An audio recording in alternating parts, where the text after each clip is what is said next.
Everyone, and welcome to the Community Development Webinar. We are recording, and I will, as moderator and host today, get us started and try to keep things moving. Thank you for making the time for the gathering. For those of you who haven't met me, I'm Tracy Sanchez at DCA in the Atlanta Metro region. I'm your host, and I want to say on behalf of the commissioner that it's really heartwarming to see, pardon me, so many communities across the state joining us. I saw 175 registered, and there were communities from the mountains to the Piedmont to the coast, you name it. I think everybody's here today. So welcome to you all. The webinar topic bubbled up when we began collecting data to make a matrix of the community development programs across the state. And many of you are aware of some, and hopefully we'll make you aware of others today. But we quickly realized, there are so many and there are different outcomes, and how would we categorize them? How would we give guidance on which program to do based on what stage your community's at? So for example, a few of the programs are headquartered at DCA. Some are facilitated, pardon me, by nonprofits, academia, private sector, public sector. And we noticed that there were a number of ways that you could think of them. So some of them are for the professional, you, people on the call today, charged with implementing community development in your community. Some of them are for the community as a whole, where you build a team, you have a facilitator, you get some technical assistance, and together you get it done. So they vary in that regard. Some are short-term, some are long-term, some are free, some are not. I mean, there were just so many criteria that we thought, okay, we need to try to unpack this and help people. So that's our goal today: expand awareness of all the community development programs in the state. And I'll go ahead and give the caveat, I'm sure I've overlooked a few. So the next iteration of this training, we'll have to make sure to include the others. Feel free to make me aware of those in the chat or however you like. And I think that today's panel could become a full session, like at a GMA conference or something in the future. So that's the origin story. And today is a pilot, and you're all part of it. So our goal is to expand the awareness with a brief overview and connect you to the leaders. They're on the call today so that you can continue the dialogue. As I'm kicking us off here, I'm going to try to keep things moving because we have a lot. We have an hour and a half today, and we'll get through it all. But I would love for some attendee interaction right now. We have almost 100 people online, and I want our panelists to know, where are you in your community development goals? So we're going to use the React toolbar, which is at the top near the chat box, if everyone can find that. And I'm going to give you 3 choices. And I'd like you to vote based on how you feel about your community and the community development goals. So here we go. A heart, you love your town, the community's perfect, you're just spending lunch with us. The applause hands, you have community development professionals on board, but you could use a helping hand. You could use some technical assistance. The surprise face, last choice, your community is struggling and seeking guidance, and where do we go next? So everybody please vote at the same time. Panelists, take note of what you see. I see some hands, some helping hands. Got so many screens here, if you guys can scroll across them to get a sense. I'm going to throw a surprise in there just so we have all the choices covered. Okay, we've got over 105 people on board, so I'm going to move to our slides so that the panel can take us through the options today to help communities figure out which tool is right for them. So let's share the screen.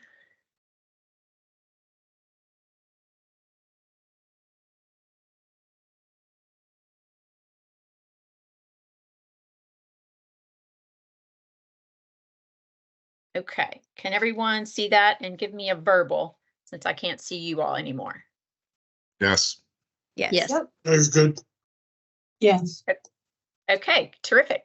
So we are recording, and all of these trainings that we do as regional reps live on YouTube at the link that you see there on the screen. And we're going to cover 12 programs today. Let's advance. The speakers in each of these agencies will introduce themselves and the program and basically the outcomes and the cost and time required, since we know that those are some of the variables that differ across them. I would love as audience members for you to use your chat feature to post questions as we go along. And I would love for panelists to answer them as soon as they finish their presentation in the chat box as well. When we get to the end, if we have 8 to 10 minutes as I planned, then we will address any remaining Q&A. So we have all these agencies again, backwards and forwards to review it for you. And if you guys are ready, we are going to get started with Brittany. Okay, Brittany, take it away. Wonderful. Thank you so much, Tracy. I'm Brittany Standifer. I'm the program manager for the Archway Partnerships Connected Resilient Communities. And I've just got to start off by thanking Tracy so much for bringing us all together. As someone who's been in state government a good amount of time now, new programs start and pop up, or I've been here for the long term, and it's always great to hear from my colleagues about new programs and programs that are helping out communities. So just thank you for bringing us all together to share community development programs. So I'm going to start off by just sharing a little bit about the Archway Partnership, the unit in which Connected Resilient Community sits within. It is a unit of the University of Georgia Public Service and Outreach Division. And we work to connect communities with higher education resources to locally identified community and economic development issues.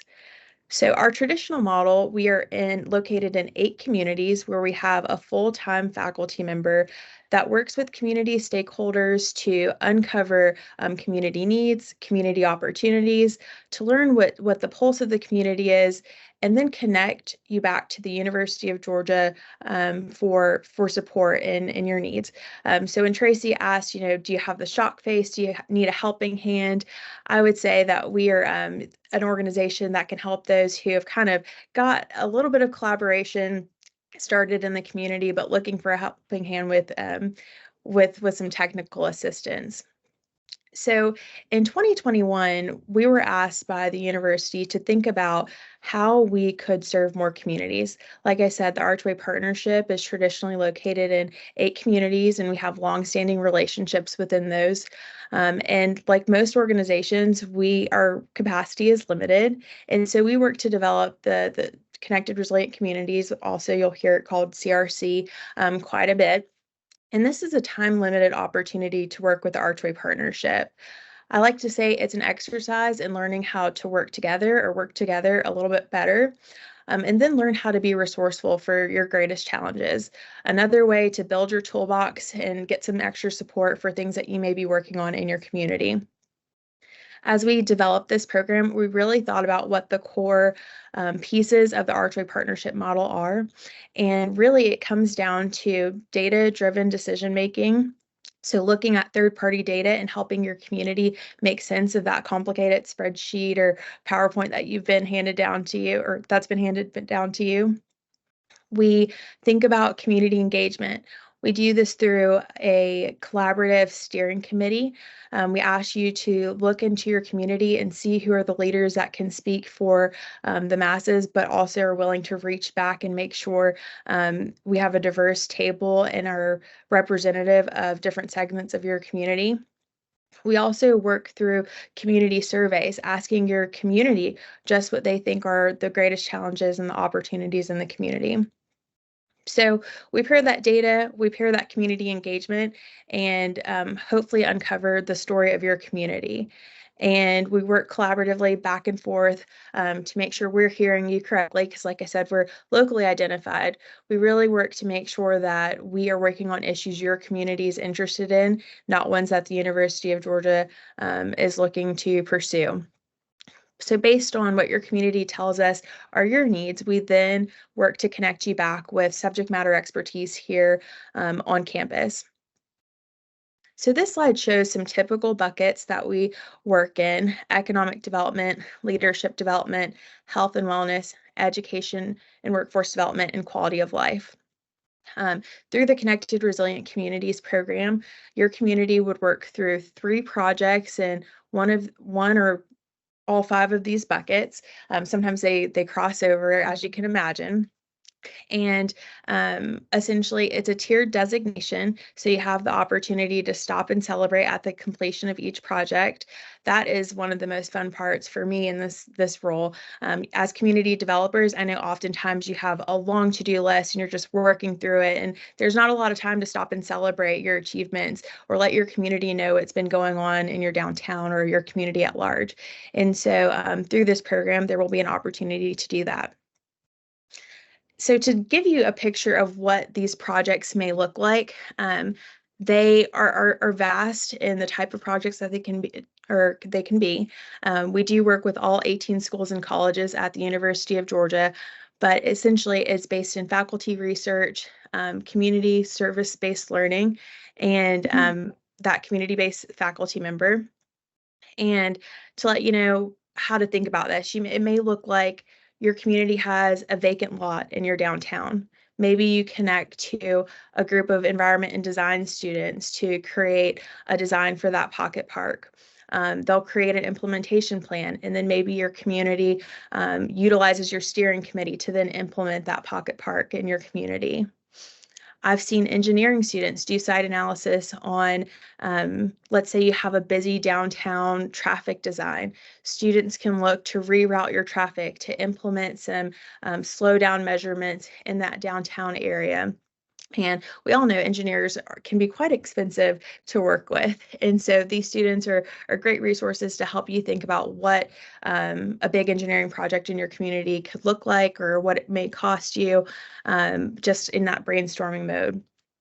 And it's a great opportunity to create kind of a foundation for your community to take it forward. The students at the top left, they were in Spalding County working on an old landfill that was ready to be redeveloped. They created a plan for a new park to be placed on top of that landfill, that old landfill that's now ready for redevelopment. And they were able to leverage that plan for a grant from DNR in order to implement that park. And so again, we just look to help you build the foundation, build your toolbox to move forward. So Tracy told us to tell you all the cost, and I'm just making sure I'm checking all the boxes, Tracy, the cost and the time committed here. At the moment, the cost of our program is free. The technical assistance that you receive through the Connected Resilient Communities program is at no cost. The only cost that would be to your team would be travel to Athens for an initial meeting. And so we're really excited right now to be offer this as a free resource. The time commitment is about 12 to 18 months. Since we are within the University of Georgia, we often work on semesters. So we see the kind of pace of projects, there's 2 to 3 semesters with our students and faculty. So how do you become a connected, resilient community? We are actually open right now. We're looking to bring on 4 more communities this fall. And so if you're interested, please feel free to reach out to me about or with your interest. In the fall, we will have a quick webinar to again, share just a little bit about the Connected Resilient Communities program, and we will have a selection process this fall. Thank you, Tracy. Yes, thank you, Brittany. And for everyone, I do have a contact sheet as the very last slide for all of our presenters and how you reach them to follow up. Okay, so next we will move into the Georgia Economic Placemaking Collaborative. Hey guys, my name is Sadie Krawczyk, and I am the Managing Director of the Georgia Economic Placemaking Collaborative. This is a program within the Georgia Municipal Association, or GMA, and it's overseen by Georgia Cities Foundation, which is one of the nonprofits within GMA. So first, just what is placemaking? That's a word that we probably, and my favorite definition is this one. It inspires people to collectively the public spaces as the heart of every community. And that's a quote from Project for Public Spaces, which is pps.org. I just want to mention that as a free resource. The tools to do really great placemaking is out there. You can go get those for free, but sometimes it's hard to use all the free resources without someone helping you along. So the Placemaking Collaborative was created by Georgia Cities Foundation to help cities build a local team, learn the principles of placemaking, develop a plan that's specific to your community, and then help you along the process of implementing those. So the curriculum is, you can see here, we start with kind of understanding what it is and beginning those starting steps of planning placemaking projects in your community. It's a 2-year program. So the second year, you're actually implementing some of those projects and trying to figure out how do we do funding sources ongoing. And then as an alumni, we try to continue to give you resources and help you track the impact of your placemaking efforts. The next slide. The process, like I said, is a 2-year program. And so it's modeled similar to the Georgia Initiative for Community Housing, where you attend retreats. So in the first year, we accept new cities in January. The first retreat is in March. And before that, we'll do a virtual orientation. In between March and the fall retreat, which is in September, you'll have homework assignments with your team. You're also paired up with a facilitator from a lot of our amazing partner organizations. Many of them are on this webinar today, and they help you with their subject matter expertise to kind of analyze your community and figure out what does placemaking mean for you guys. So spring retreat, fall retreat, and then December, LQC, that stands for Lighter, Quicker, Cheaper Project. And we want you to identify kind of a low-hanging fruit project, and then we offer you grant funds up to $500 to complete a local project.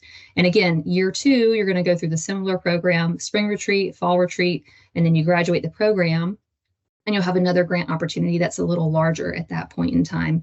The cost to participate in the program is $1,000 total, so $500 each, but your grant opportunities are more than that. So you should be able as a community to get more out of it than what it costs you. You also would have obviously travel expenses to get to retreats.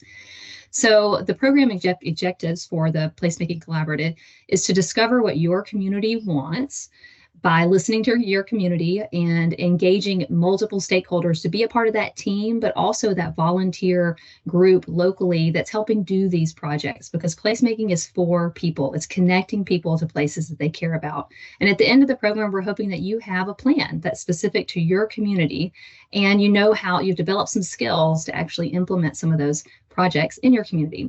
And so what does placemaking look like? Here are some examples in this next slide from our cities. It's specific to every city, and it changes. And you have to figure that out as you listen and observe your spaces, and then try some stuff and see what you get. So this is a skate park in Fitzgerald, some painted hydrants in Covington. That's a painted crosswalk in Young Harris, Georgia. And that's a little mobile library from Thomasville. And those are some examples from Gainesville there, some temporary applications to a crosswalk. So lots of cool ideas, but it changes from city to city. And lastly, applications are available online in September at the Georgia Cities Foundation website. We accept 3 to 4 cities a year. That'll be in your cohort if you get accepted. And like I said, all the applications online, you can apply starting in September. We notify cities by the end of the year, and then you have a 2-year adventure in learning placemaking.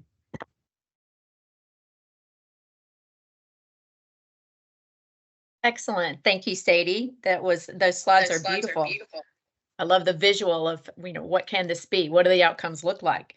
Okay, we are moving into downtown development and the Main Street program with Jessica.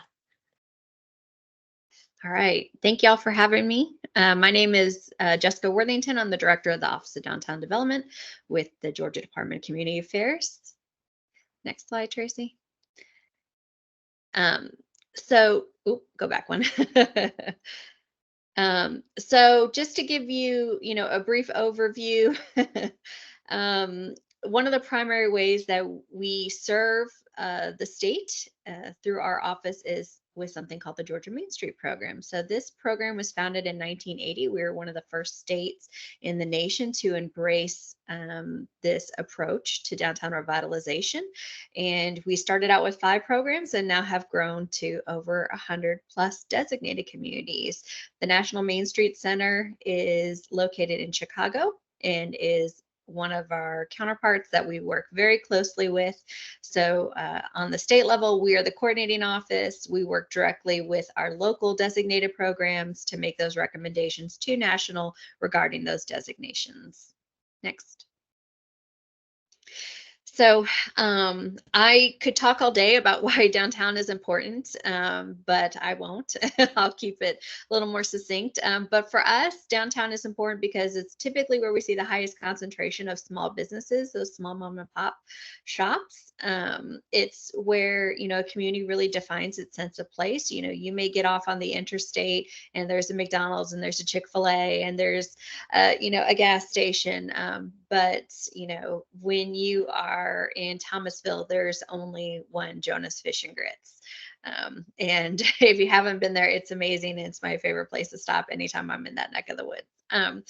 But again, you know, this is truly what makes our communities unique. And it's typically where we see the largest amount of public investment happening in a community. And Scott Purvis from Georgia Power hopefully will agree with me on this point, but it's also a yardstick of community support and investment. And so even if a company is coming in and locating in different areas, whether it's in the city or the county, traditionally they will also drive through the downtown because they will see where the priorities are in the community and what the quality of life will be like for those folks who will be working at that company.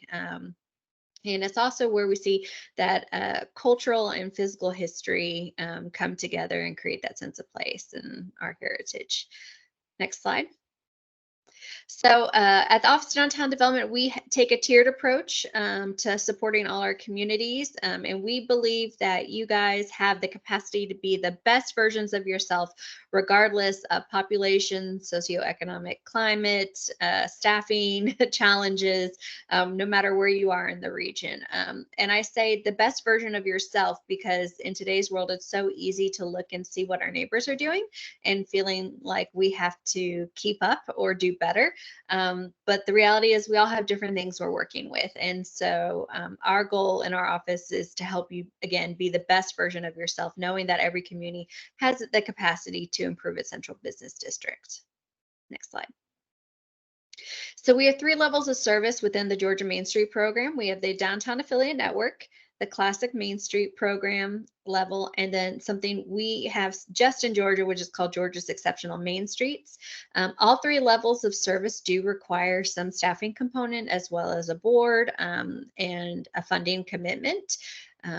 And there's, you know, different thresholds that get you, you know, up or down designation levels. We're not going to get into the complexities of that today, but these are 3 of the primary designations that our office and the National Main Street program recognize. Next slide. But what I want you to take from today is that the Main Street approach is that it is an approach to revitalization. And so it is an opportunity to provide you a framework that guides you through this revitalization process with a time-tested model that has been proven to be successful. And so here you see that we have, again, those 3 different layers. We've got that local revitalization happening with the state level support, and then again with that national accountability. Next slide. So in the Main Street approach, we use something called the 4 points. Which stands for design, organization, promotions, and economic development. If you have a challenge remembering that, you can just always think of Main Street as dope. We love it. But, you know, it's much broader than just, you know, design being about fixing up buildings or promotions being about doing festivals and events. When I talk about design, I'm talking about the look and feel of a downtown. Do I feel as safe there at 10 o'clock at night as I do at 10 o'clock in the morning? How do I interact with the space? Is it pedestrian friendly? Is it accessible? When I talk about organization, it's not about being an organized person, right? It's about building that foundation for success. So making sure that you have organizational success by having the right partners in place, the right support system in place, a healthy budget that can support the goals and initiatives and projects that you're undertaking. With promotions, yes, events and festivals are fun and a great way of bringing people downtown, but it is about more than that. It's also about how do we tell our story? How do we advocate for ourselves? How do we make sure that we're engaging and not just having a one-way conversation, but a two-way dialogue? And then economic development, it's about more than just, opening new businesses and creating new jobs. Of course, that's a part of it, but it's also about making sure that we're partnering the right business model with the right location as well. So that way they will thrive, and we're not just building a downtown for the next 5 years, but we're building a downtown for the next 50 years. Next slide. So where do you start? Again, 10 minutes is not a lot of time to cover all these things, but it's a good stepping stone. So the first place I would direct you to is our Georgia Main Street website. We have a ton of resources on there, from our resource library to our monthly training calendar. Everything we do is open to any community. There may be different price points to attend workshops, but again, it's open to everyone. So I would encourage you to check out our Georgia Main Street website if you haven't done so already. We have a YouTube channel.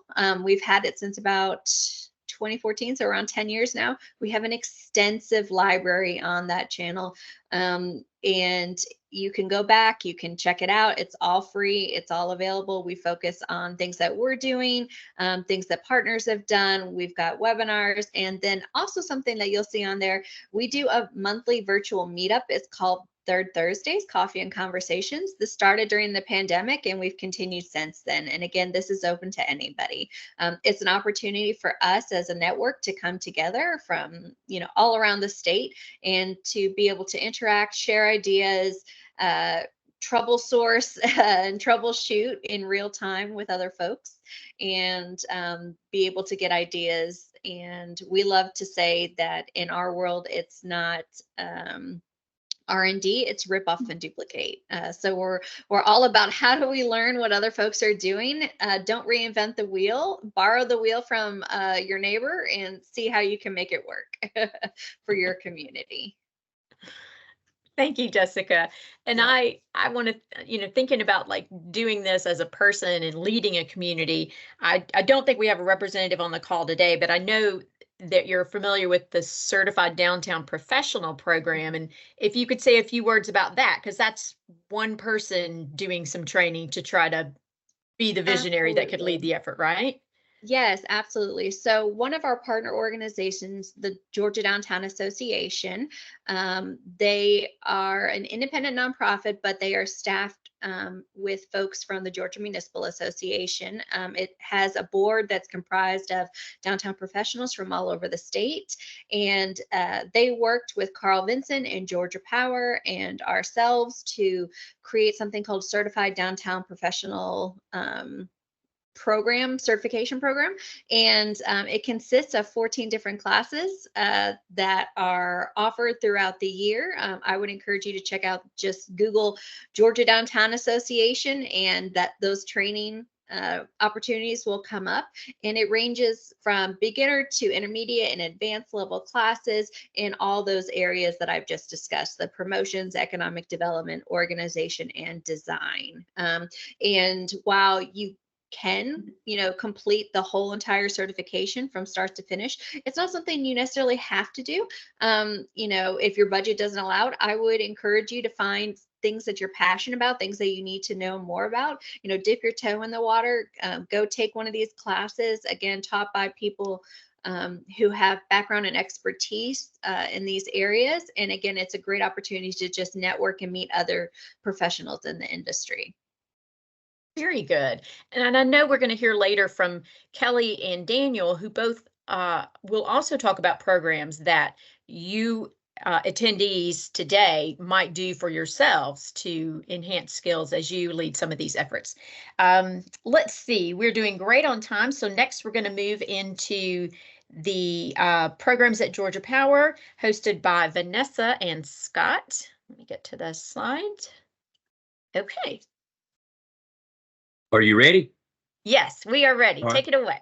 I'm going to go first and discuss our CREATE program, and Vanessa will come in right behind me and discuss Grow Georgia. But I'm Scott Purvis, Regional Economic Development Manager with Georgia Power, and I cover 27 counties in the southwest corner of the state. And by definition, a lot of those communities are very rural. And CREATE, which stands for Cultivating Rural Entrepreneurs and Transforming Economies, came out of the premise that many of our rural communities are just not in the best position for industrial recruitment. And there's lots of reasons. It could be your leadership. Your leadership doesn't understand economic development. They don't understand how to fully fund it. And even if they do understand economic development, some of our small rural communities have a small tax base. They have a lack of resources. They've got a lack of product. In other words, they don't have industrial parks. They don't have available buildings. It's a lack of workforce in quality and quantity, lack of infrastructure, the basics, water, sewer, broadband. And then finally, there could be a lack of cultural and placemaking amenities to attract talent to your community. So as our team was looking at, so if some of our rural communities are not suited or not best equipped for industrial recruitment, what can they do? And that's where we came up with the CREATE program. How can we help those communities in rural areas grow their own economy? And you can see here some of the program benefits going through it. Strategic planning and implementation support. This is working with you to develop a plan to enhance your entrepreneurial ecosystem. Inventory assets and gaps in your community for entrepreneurial and small business support system. Many of your communities don't know it, but they already have assets to help entrepreneurs.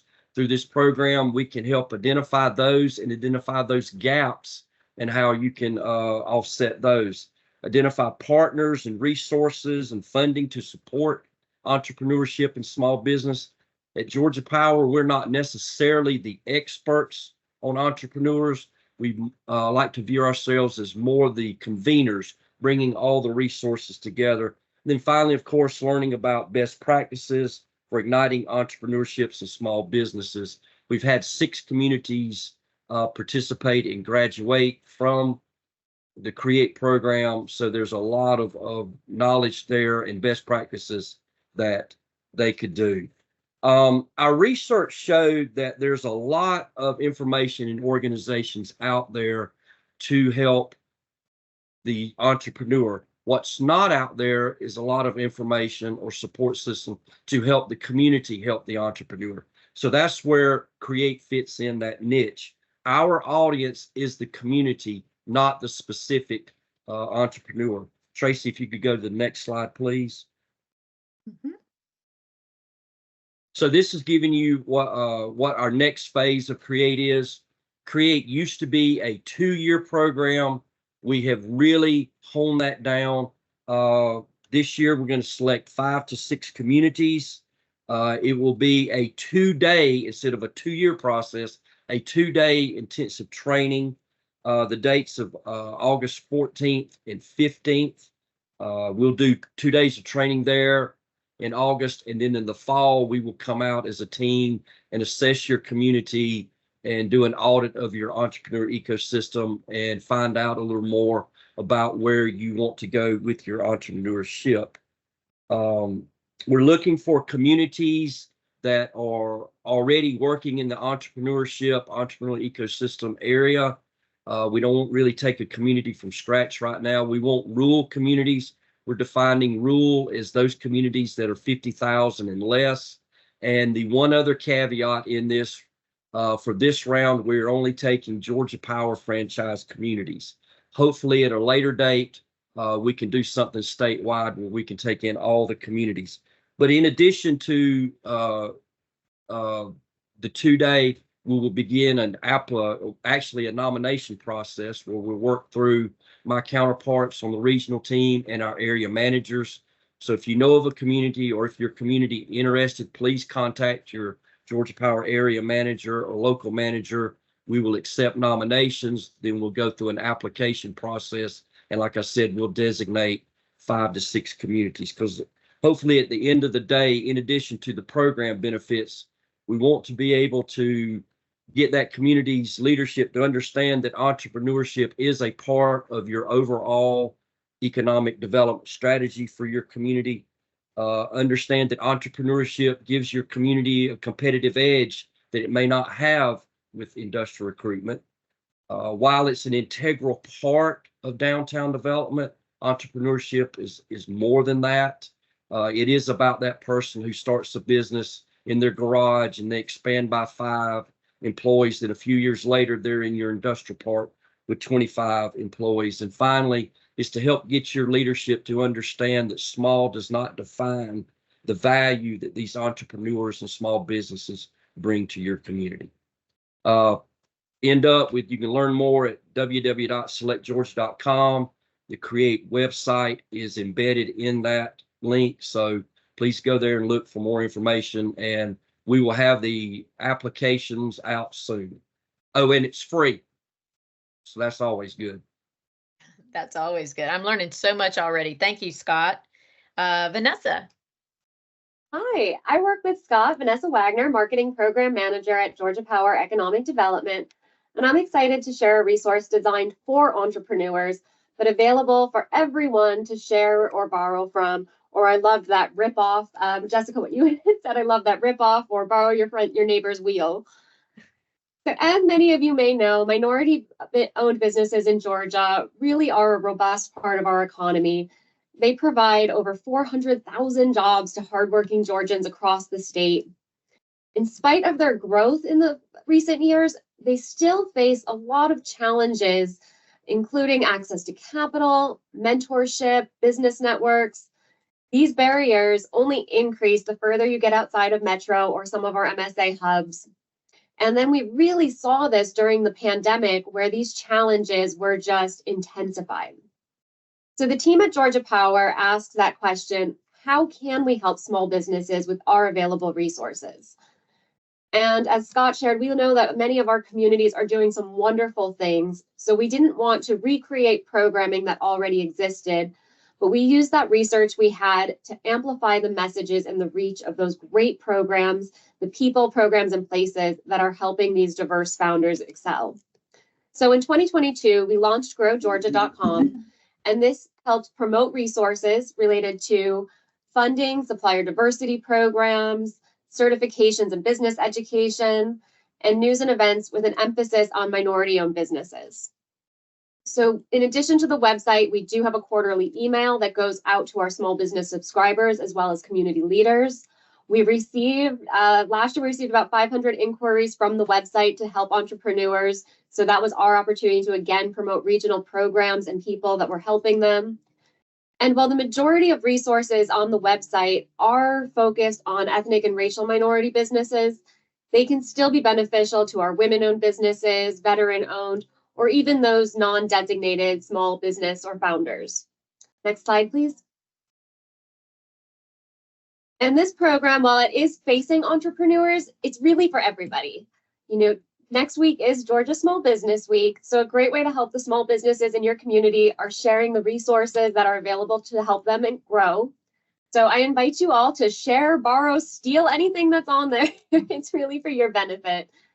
Other ways you can get involved is we would love if you have an event that is focused on small and diverse businesses. We can certainly promote that on this website. You know, I just met with Cherokee County this morning, and we added their new Black Business Roundtable initiative. So we're continuously growing the programs and resources. Additionally, wanting to promote those success stories. So connecting, that's probably the best part of Grow Georgia, and what I have loved the most is connecting with these entrepreneurs that are doing great things in their local regions and sharing what resources they used, what challenges they overcame, not only to help give them some promotional support, but also to inspire other entrepreneurs. The idea that if you see it, you can be it. So I encourage you to go on growgeorgia.com. You can send me an email directly from the website. I'm the only one managing the program right now, so it goes directly to me, Vanessa Wagner. And if you want to nominate businesses to be featured for success stories, nominate a program. I'm always looking to grow. growgeorgia.com. Thank you. So Vanessa, I have, thinking about these success stories, I have seen on LinkedIn where you are apparently a storyteller extraordinaire.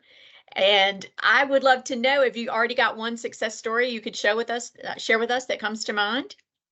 Yeah, we actually are just promoting today a new story that came on there. It's Cobotics by Bishop Cleaning Services out of Albany, Georgia, and led by Jenny. She calls it co-working with robots.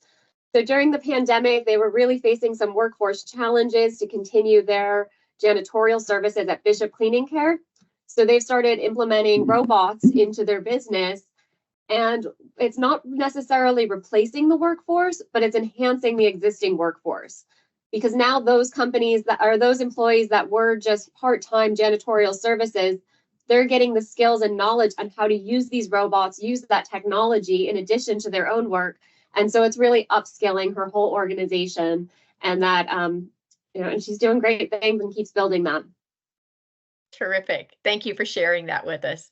It always helps to make these programs come to life when we know, how they really impact a community.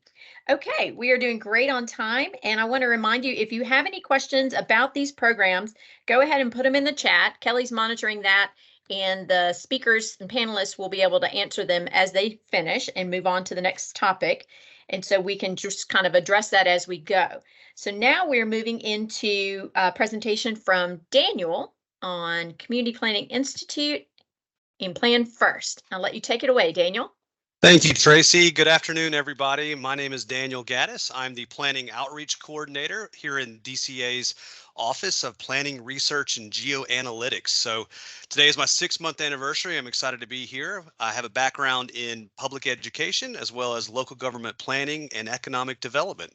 So I'm very excited to put all of these this experience to bear and being the exterior for these planning programs. So today specifically, I'm going to be talking about 2 of my programs. One is called Community Planning Institute, CPI for short. CPI is an engaging 2-day, it's actually going to go down to a day and a half, a workshop that DCA has been providing for the better part of 20 years.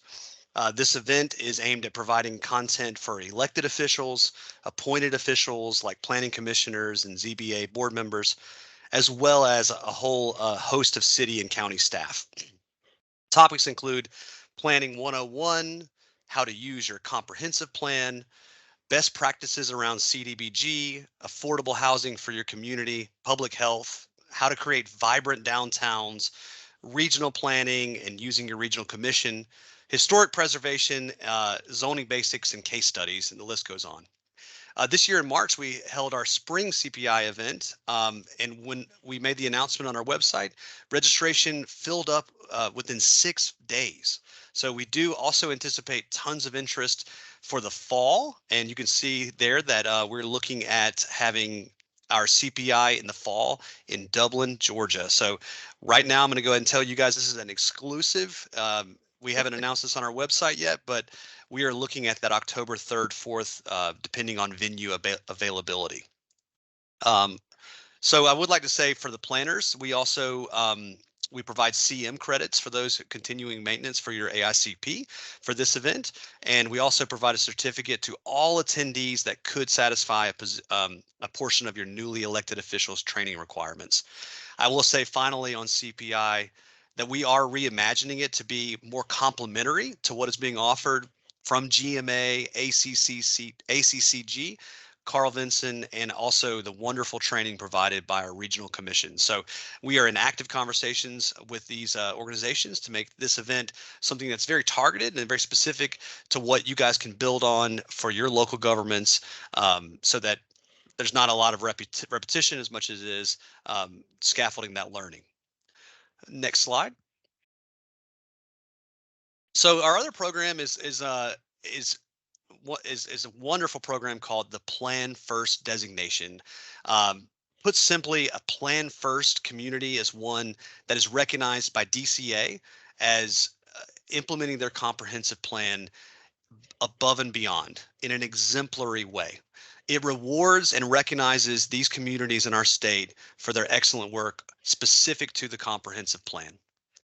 Through a community's goals, leadership, public participation, and the implementation, communities that are designated Plan First are going above and beyond what is the minimum requirements. To help our local governments know as they're considering an application for this coveted designation, to help them know what the reviewers are looking for, this year in March, we recorded and posted on our website 2 separate webinars. One for new applicants. So if you've never been a Plan First designated city, or if you maybe have lost your designation and you didn't apply for renewal, then we have a great webinar for you to view on our website.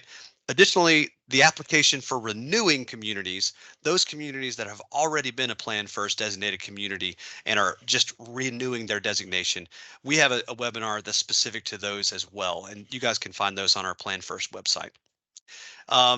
There's a ton of reason why a local community who is doing great comprehensive planning, why they would want to participate in this designation. Number one is recognition at the state level. It's you get to use the Plan First logo on your email signatures as well as on all your websites. And we find that our Plan First communities love to share their story through that. We make announcements on our website as well as DCA social media. You also get a nice invitation to the Capitol for Planning Day at the Capitol, where you're recognized by Commissioner Nunn at the state Capitol every year in March, and hopefully with a photo opportunity with Governor Kemp. Additionally, your congressional delegation typically does a resolution at the state Senate and the state House honoring your community's commitment to comprehensive planning, and it helps us tell our story, tell your story. One of the biggest reasons and best benefits why a community might want to participate is that piece of community development block grants access. Typically, a local government can only access CDBGs every other year. If you're a Plan First community, you get access to apply every single year for your 3-year designation. It's probably one of the biggest benefits in the Plan First package. You also get access to the Georgia Environmental Finance Authority state loan at a reduced interest rate of 0.5%, which really makes a huge difference when you're talking about a $3 million water and sewer loan. 0.5% over 20 years is pretty significant. This new one that you can see with that big bright red new star indicates the newest incentive, and I think it might potentially be the best incentive in the entire package. It's a 3-point bonus point on your LIHTC application. This would obviously be if a proposed development is going to be within the municipal or county boundaries or municipal boundaries of a Plan First community. And I know you guys are attuned to the housing crisis that's going on, but increasingly we're seeing these housing tax credits become ever more competitive. So 3 bonus points can be a make or break. Next slide. As I mentioned, this is the premier recognition designation for comprehensive planning in the state of Georgia. And because of that, there is a high bar to entry. DCA regulates something called the qualified local government status, and that is in line with having your comprehensive plan adopted, reviewed by the RC and back to us with a signed adoption. You have to have that by your deadline. So we do ask that you cannot have lost your QLG status, your qualified local government status. You can't have lost it for more than 4 weeks total and more than twice within a 10-year period. So it is a very high bar to entry. Also, we do ask that the service delivery strategy for you and your county must be verified by us, and you also have to be up to date with all of your annual surveys, like the Government Management Indicator Survey and the Report of Local Government Finance. Additionally, we ask that the applicant community adheres to your regional commission's minimum performance standards. And if you have any questions about these, or you just are confused by what I'm saying, please feel free to hit me up with that planning@dca.ga.gov email address. We're very excited because we're 14 days away from our due date for this next round of Plan First applicants. So we are excited to see the applications come rolling in. Next slide. Here we have one of our Plan First superstars, the city of Douglas, Georgia. City of Douglas is a small rural town in South Georgia of roughly 12,000 people. And it's the county seat of Coffee County, and it's actually one of only 11 three-time Plan First designees in the state. For reference, there are no four-time Plan First designees, so Douglas is an elite company. You can see that Douglas was relentless. They took advantage of 3 successive years of applying for CDBG funds. As a reminder, if you're a Plan First community, you can apply for CDBG funding every year instead of every other year. They did take a short breather in 2021, but then in 2022, they expanded their Head Start facility and they invested in the youth of their community. That same year, the city of Douglas enjoyed a 0.5% interest rate reduction on a $3 million GFA loan, which amounts to roughly $170,000 in savings. Douglas has been extremely active, even outside of these Plan First incentives, and they are demonstrating that how a local government can really push activities that align with their community's vision and goals. Next slide. Here's a before and after pictures of a residential area in Douglas using CDBG funds for sewer and street improvements. Next slide. Douglas recognized that, like many communities in our state, substance abuse and mental health issues were challenges that needed to be addressed. And for their 2020 CDBG funds, Douglas was awarded $750,000 to build a mental health substance abuse facility to address these issues, estimated to benefit 951 people. The city, local employers, and most importantly, the residents of Douglas all stand to gain from this facility and the services it offers. If you have any questions about CPI, Community Planning Institute, or Plan First program, please feel free to reach out to me at planning@dca.ga.gov. And you can also access our websites for our Community Planning Institute as well as our Plan First. And that's all I have, Tracy. Thank you, Daniel. And I really appreciate hearing both, training for individuals and just appreciation and celebration when a community does use some of the resources, because, we all like to be acknowledged for the good work, right? Because then you're inspired to do more. And those of you listening are probably inspired to do some as well. So thank you, Daniel. And we're moving now into presentation from Kelly on the Georgia, Academy for Economic Development. There we go. Tracy, while you get that going, Daniel, there was one question in the chat. I just recently found out about Plan First, but it was after the deadline of April 15th. Do we have to wait until next year now? Yeah. What community are we talking about with Passion Wilson? Yes. I'm not sure what community that is. City of Covington. City of Covington. I will check our records. It's possible that maybe someone within your office inquired, but we do ask that the inquiry gets made into your QLG status and your performance history. So I will check on Covington. But yes, if there is no one from your office has checked with us by April 15th, then you will have to wait for the 2025 application period. I'm sorry to say. Thank you for that. And y'all continue with the Q&A and we'll get it as we go along. Kelly. All right. Thank you, Tracy. Good afternoon. I'm Kelly Lane, and I serve as the regional rep for Region 11, which is in South Central Georgia. But I also serve as the executive director of the Georgia Academy for Economic Development. And just to kind of get your brains going, because we've been listening to lots of talking, you can see this diagram on the screen. And I just want you to, I'm going to ask Scott to help me with something in the chat. So just take a moment and think about the last time you drove through an unknown community that you were unfamiliar with. Did you think, this community's vibrant? Or did you think this community might have been vibrant back in the day, but it's not now?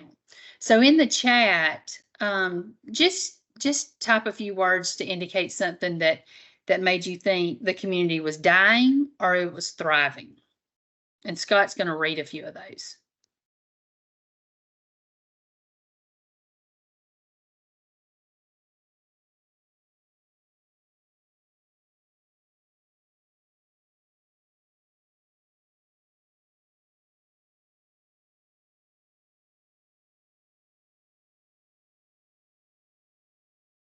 Kelly, can I tell you mine since I can't get to the chat box? Yeah, go ahead. I drove through and I saw railroad tracks going by industry buildings, but the tracks had grass growing up through it and wasn't in use anymore. Gotcha. Scott, we you want got to a- read a few? Yeah, we got a lot of abandoned storefronts, vacant storefronts, no pedestrians, boarded up shops, dying empty parking lots, housing development, vibrant downtown, vacant lots downtown, thriving, a craft brewery, no people walking on sidewalks, downtown business used for storage, dying, only food options were corporate, vibrant, pedestrian, cyclist, plenty of commercial activity downtown, community appeared back in the 70s, affordable housing, dying, vacant commercial spaces, vibrant local participation, abandoned businesses, dilapidated housing. All So right. unfortunately, most of them were negative. That's right. So everything you named is either a lack of or the presence of investment in each of these three areas that you see on the screen: leadership development, economic development, and community development. And time again, research supports that the communities that invest equally in these areas experience a vibrant economy and manageable growth. So these three areas are the things that we talk about in our Georgia Academy for Economic Development sessions. Tracy, next slide. So just a little history about the Academy. It was created in 1993 to train city and county elected officials. And since that time, we have trained well over 10,000 Georgians. In 2019, we undertook a revamp of the program structure and the curriculum. When we started our revamp in December of 2019, we didn't know what was going to happen in about 3 months, but COVID gave us a year off of holding sessions. Scott's smiling real big. And that allowed us a whole year to really dive into our curriculum and rewrite it and come up with a program structure that we have now. We also provide one-day trainings for the Georgia Municipal Association at their training events each year. Tracy, next slide. So our academy is supported by lots of partners that you can see on the screen. Each of these partners has a seat on our board of directors, and they play a major part in getting the program out each year. Georgia Power and Georgia EMC provide our facilitators for each session. So that's a strong piece of the partnership. Tracy, next slide. Yeah, and I want to interject, Kelly, if I can. Yeah, you can. Mine and Kelly's colleagues are on this call as well, meaning the regional reps across the state. And we put these opportunities in front of you all the time, but make no mistake, I'm just hosting the day. These partners are providing the content, facilitating the knowledge, and taking you to the next level. So we could not do it without them. Right. Thanks for that, Tracy. So again, as I said, each session is facilitated by staff from Georgia EMC and Georgia Power. DCA regional staff provides logistics support for each session, and the cost for each session is $195. We hold sessions around the state, and anyone can attend at any location as their schedule allows. Our cornerstone course, kind of the first course that we urge people to attend, is the Essentials, where we really dive into community development, leadership development, and economic development. And that's a one-day session. And then we also offer advanced topic courses in housing, traditional economic development incentives, collaboration, and also workforce planning. So to become a graduate of the Academy, you have to complete the Essentials and then 3 advanced topic courses of your choice. Tracy, next slide. Here are our upcoming sessions for fall. We'll have Housing 101 in Decatur, Economic Development in Social Circle, and then we'll have 2 Essentials sessions, one in Vidalia and one in Atlanta. Our spring 2025 sessions will be posted to our website in July. And registration information can be found on our website at georgiaacademy.org. Excellent. Thank you, Tracy. Yes, thank you, Kelly.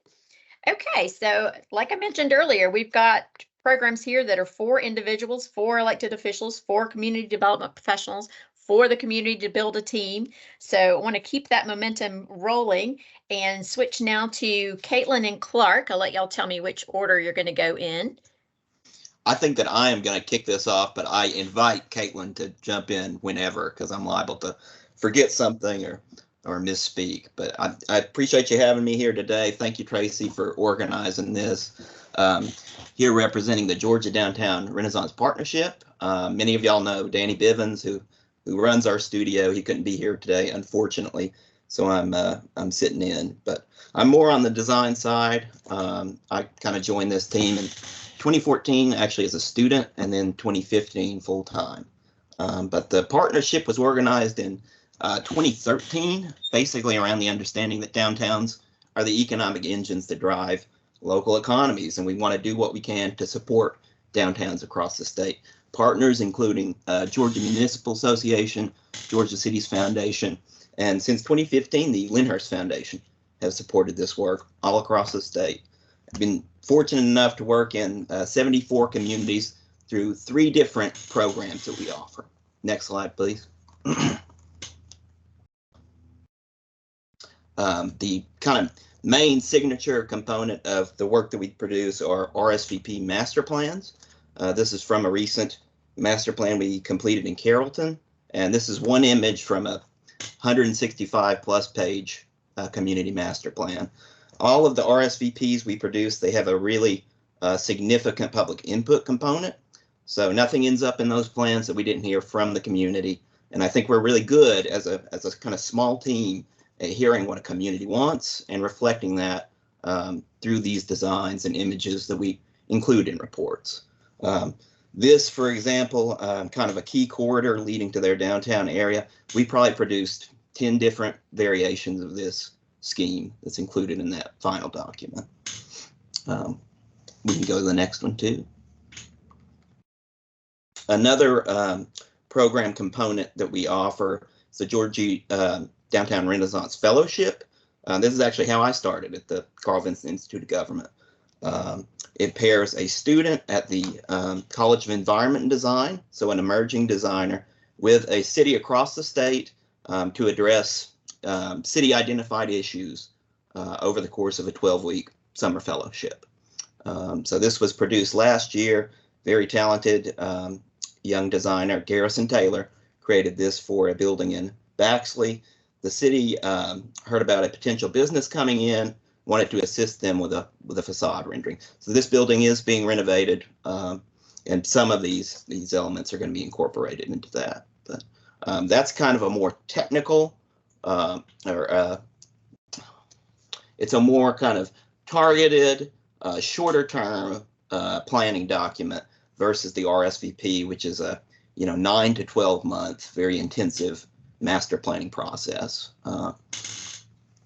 We also offer targeted design assistance, and typically this is in communities where we worked in the past. Maybe they're an RSVP or a fellowship community, and a few years down the road there's a facade rendering they would like, or a small park plan, these kind of one-off type projects, and we're happy to assist cities with those. But for all of these programs, there is a fee associated with that. We're a contract-based organization, so that's how we operate and how we're funded. And then we can do the contact. So, again, if anyone's interested in kind of a larger scale master planning process or the kind of more targeted fellowship program, Danny is the man to reach out to. So we included that information there. I'm happy to include in the chat too some links to, we have all of our previous reports on issue. It's a great way to see these design documents. And then we also have a story map, ArcGIS story map, that is a catalog really of all of those kind of targeted design assistance type projects. So a lot of these are facade renderings. Some of them are kind of park plans and other things of that nature. Well, who doesn't love a catalog, right? Yeah, if you want to share those links, that would be great, Clark. Thank you. And the images are really, they tell the story. So hope y'all enjoy perusing those. Caitlin, I don't know. Yeah. Okay. Thanks, Clark. My name's Caitlin Message. I have also been at the Carl Vinson Institute for a long time. Me and Clark been working together since he arrived in 2014. I got there in late 2012. So I've been there since the RSVP program started. And out of that program kind of grew this community branding program. We saw a need throughout the state for downtowns and cities and counties and regions to really be able to promote what they have and promote their downtowns to drive economic development. And I found it to be my favorite thing to do. So very lucky to get to do that every day. But this program started in 2018. And since then, we have helped 27 communities in some way or another brand what they have to offer. And this process, it's very similar to RSVP because Danny was my mentor and I learned a lot working as a student and then staff and now faculty through doing community planning. And so we have a 3-step process that is huge on the public engagement side. It's a little different than you might find in private sector. We really feel like for brands to be successful, they need to be informed by the people that are going to be using them. So huge on public input and then very heavy on design and making them look really nice and polished. A lot of times we get requests for branding because they don't have a consistent look or message. And nowadays, when there's so much competition and you really need to stand out, branding can help you achieve that and help you promote economic development in your city. Okay, next slide. Thank you. So I'm just showing you some slides of things like mock-ups and things that we designed for communities. Holly Springs was our latest project that's been finished. We're now in Hartwell, Georgia, which is an Archway community. We actually started in an Archway community in 2018 in Pulaski County. Everything is custom designed to fit the needs of that client and who they are. We work with a steering committee for about 9 months to a year to really go through and curate the design to make it perfect for them. So I'll put in the chat real quick the link to this report in case anybody wants to check it out. But that's for Holly Springs. So the first step is public input. The second step is design. And the last step is the most important, which is brand rollout and implementation, because you can do all that work. And then if you don't have a plan to roll it out, it'll just sit on a shelf like all the other plans we do, right? Takes about a year. And after that, we stay on and we do a lot of technical assistance with the client to help them create templates and Canva brand kits and things to really help the client use the brand, because we could give you all these files and then what do you do with them if you don't have a graphic designer on staff? So we want to enable and empower you to be able to use it and use it right. So we create what's called a brand lookbook. It's similar to the RSVP report. It's kind of a magazine style, very image heavy report. So that is, I think that's it. I think I covered it all. But if you have any questions about it, please reach out to me.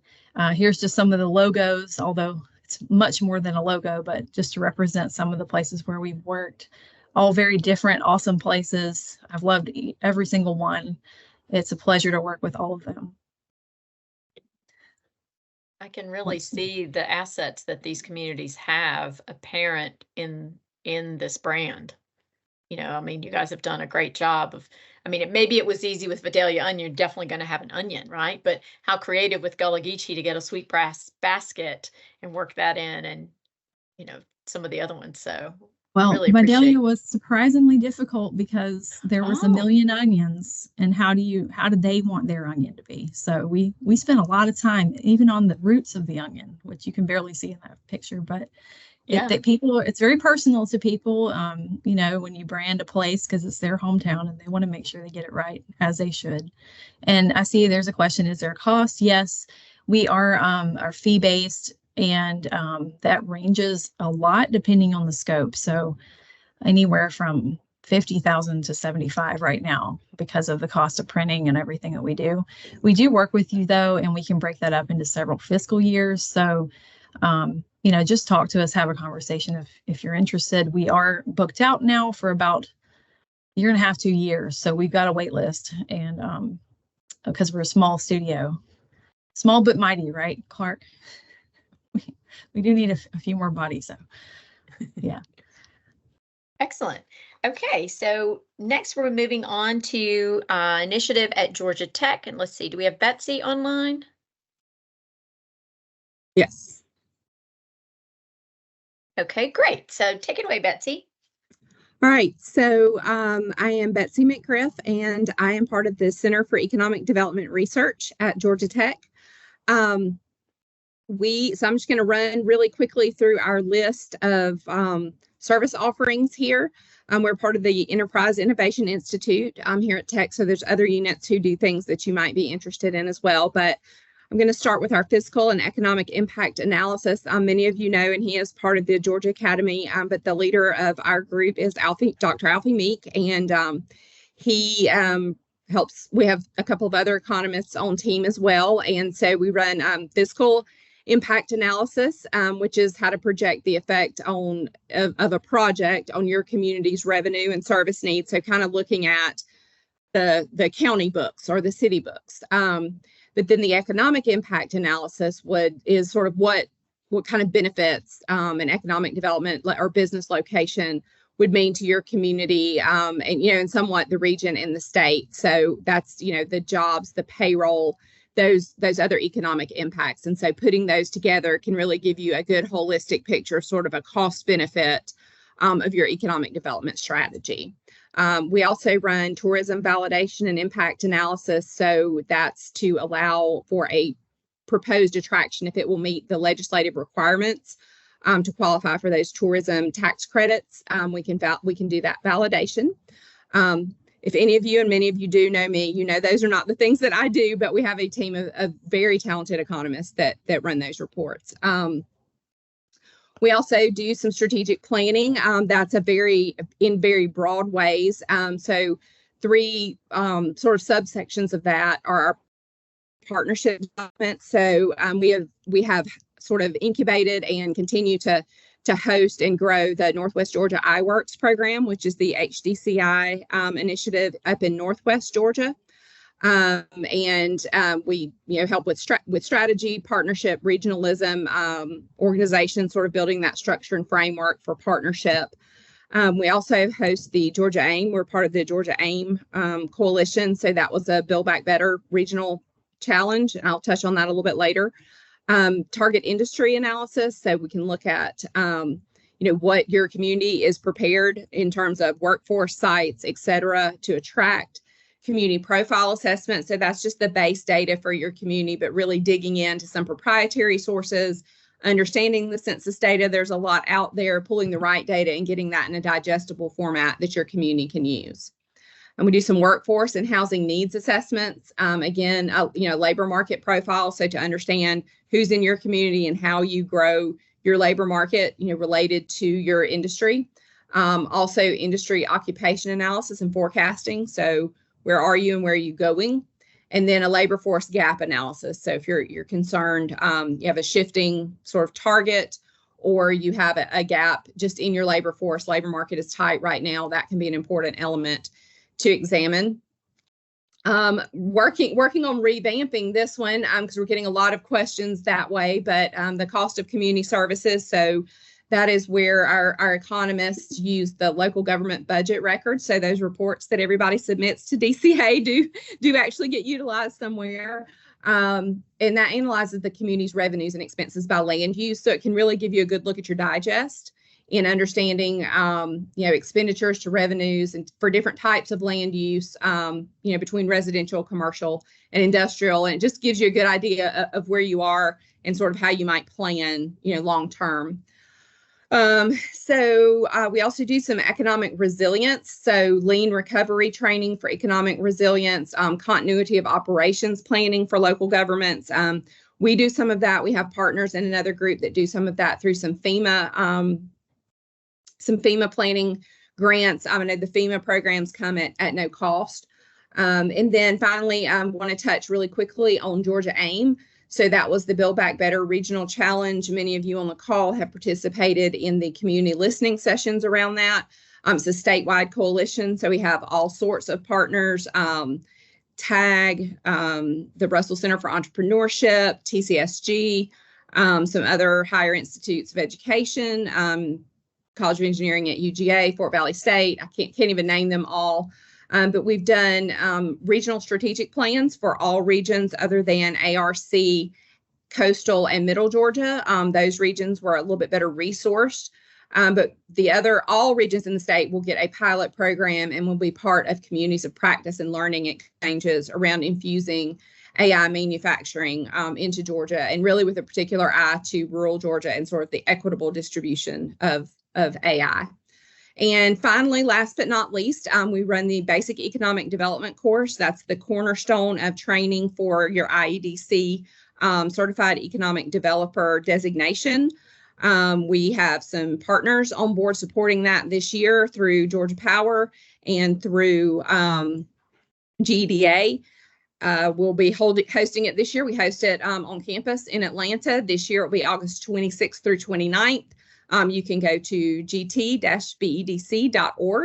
or if you go to our website, cedar.govtech.edu, you can link to it there. A lot about placemaking in there, and really quality course, and it will set you up for the IEDC. Next slide. Want to touch really quickly, some of you may have seen a little bit of this. We have developed a model, we call it the Future Impact Simulation Model, and this is really related to housing, developed primarily to address some of the need that's in coastal Georgia due to the Hyundai location, but can be sort of used as a regional planning tool otherwise. And basically, these are two of the output pages. But what we can do is sort of, if you have a grad site or a major site, we can drop in a number of jobs. We can drop in a number of jobs by region, take into account the commuting patterns, all sorts of other data, and sort of spit out how many out of all those locations are going to go to a specific community. So really helping those communities plan. There's some housing affordability pieces to that, both in terms of home ownership and rental. This is part of a grant from EDA, and we have some plans in the works to hopefully roll this out statewide, so that it's a really digestible way to get all this big data out to local officials so that they can make some critical planning decisions, particularly when there's, very, very rapid growth and high demand. So next slide, Tracy. And then finally, much like some of our other compatriots, that there are charges for our programs. That's all sort of dependent on what you need and how long it's going to take us to do that. But we do have a resource, particularly for rural and underserved communities, called the Economic Development Research Program. That's funded by the EDA University Center here at Georgia Tech. And again, it works to help sort of offset the cost for communities that may have difficulty procuring professional services. And it can go towards any of the items that we work on in any of the areas that we work. And those applications are accepted on a rolling basis. If you've applied for a grant, it's nothing like that. It's a quick Google form. We sort of grade those and move forward. Lately, we've been doing a lot of housing work. So we've used it on a couple of housing studies and are about to kick off another one, but certainly not limited to that. You can do, economic and fiscal impact, strategic planning, whatever the community needs, but it's sort of an offset for the cost. And you can actually, the program manager for that is my teammate, Candace Mackey. Her email is on here, but again, if you go to our website, it can link you to EDRP. That's all I got. Thank you, Betsy. That was a ton. And I especially loved the simulator. I mean, that's like hot off the press, right? That you guys have studied this for the coastal area near the Hyundai? Yes, they don't even have their reports yet. So that one you saw is a sample county. They don't have their reports yet, but it's brand new. Yes, brand new. Okay, very good. All right, so let's see. I think we're at the end of the presenters. Yes, so thank you to all the panelists today for, rapid fire, just squeezing it all in and getting all of this in front of us. And my follow-up is simply to say, I've got the names and the program and the contact information here for you. You'll get these slides.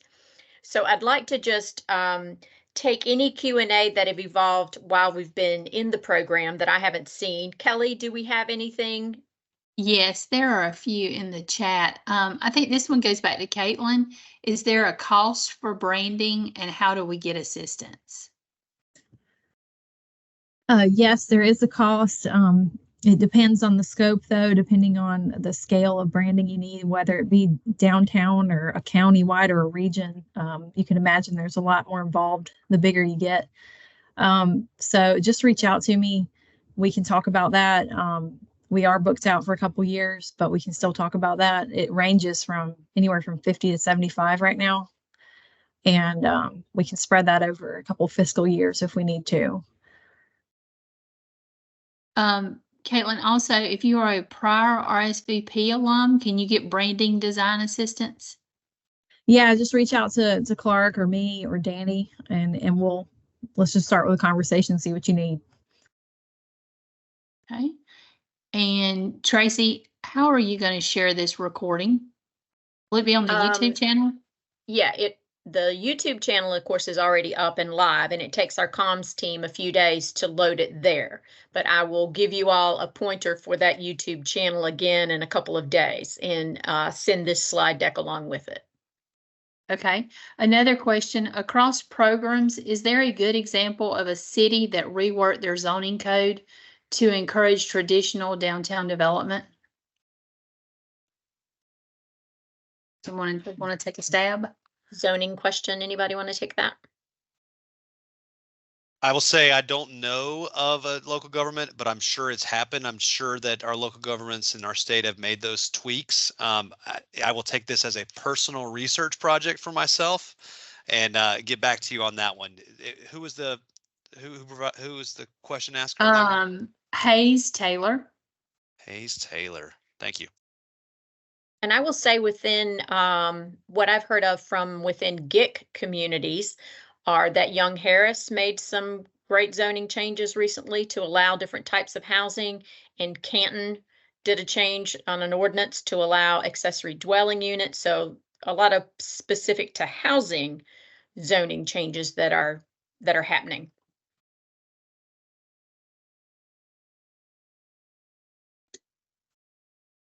Cornelia, Jesse says they're doing it as we speak in Cornelia. Of course you are, Jesse. And that's a Plan First community in Cornelia. Go, Jesse. Okay, I've got one question, if I can jump in there, Kelly. Thinking about this content today and how it was just a brief overview and there were 12 programs and 12 presenters and we crammed it into an hour and a half. Would you like to explore this panel or this topic in general as either a chart that just lists them all and puts the criteria beside it, or a full session at something like a GMA annual conference? And surveying that, just yes or no in the chat box will be a good measure for me. Tracy, I did want to share with you that Scott and I will be doing similar presentation, a longer presentation on both Create and Grow Georgia at this summer's GMA annual conference. Perfect. There we go. As long as we can get the word out and get everybody in front of it. Along those lines, what other programs should I include in the community development spectrum that you guys know of and we didn't have here today?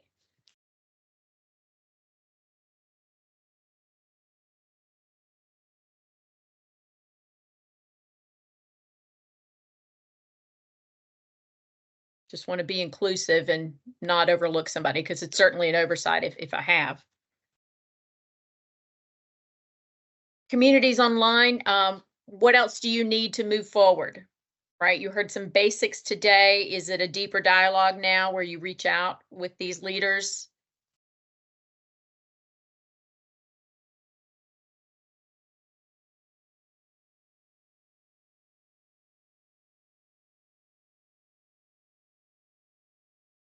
Greetings. I'm not And sure. Hi, can you hear me? yes. Greetings. It's Mayor Teresa Smith from the city of Palmetto. I was the one that posted if this would be available. I have quite a few people. We're in the middle of literally everything that you've offered we need. It's a matter now of tapping into the right people to put them with the right organizations. So do you have anything that will provide us with guidelines on how to identify the people that would be the right people? Again, we're building from scratch almost. So how do we identify those people that would be the best fit for each program? Because it's so much, and I'm grateful for all of it, and we need all of it, but how do we parse that around so that we're getting the right people in the right places? Thank you. Any of my colleagues want to take that? I mean, certainly today, this pilot is a start, right? Putting all the information in front of you, letting you see the choices, hear when they're of assistance, if they're working with an ongoing community or a brand new community. And some of that information has been revealed today. I'm considering trying to make a chart out of all of it, just to sort of have it as a cross-reference. Any other ideas about how to continue to guide? I appreciate that. I am a very visual person, so a chart would be very helpful for me, just to kind of, again, and I don't want to make it hard for anybody, but when I think of a chart, you know how sometimes you see a chart and it has the little dots next to it to say, these offer this, and you can kind of look across it. So that would be very helpful if it's created. Again, not trying to create any additional work for anyone. Like a campground where, it has a playground, it has a swimming pool, it has, yeah, okay. All right. Looking in the chat here. Does the team of Avengers travel to communities? K1, do you want to host them? Tracy, if I may say just a word of encouragement to you all, we're trying to make sure that all the contacts for DCA's database is updated regularly. So that's step one, is make sure that so a lot of times if there's a newly elected official or if you have staff turnover, we know that's happening a lot. Please update your contacts database within our database, and I'm going to drop that information in the chat. So that's step one of like knowing about the information when it comes out. Okay. I'm seeing that programs people would like to have covered are GIC, the Georgia Initiative for Community Housing. We can certainly do that. What else do we have? Maybe Small Business Development Center at UGA. And USDA RD, which I think means rural development. Do I have that right? You do, that's correct. Okay. So other partners to put on this chart. I'd like more content on the upcoming Dublin, Georgia training as it pertains to zoning basics. Daniel? Yes, Ms. Bernice, I just dropped you a reply in the chat on our website for CPI. And that's, again, when we make those announcements on that CPI website, we also send out an email to all chief elected official, city manager, city administrator, planning directors, and we send that email blast out. Thank you. And I see Vanessa's given us a way to find the Regional Economic Development Manager at Georgia Power across the state and the regions. Okay, and then lastly, I want to close it out because we have 2 minutes.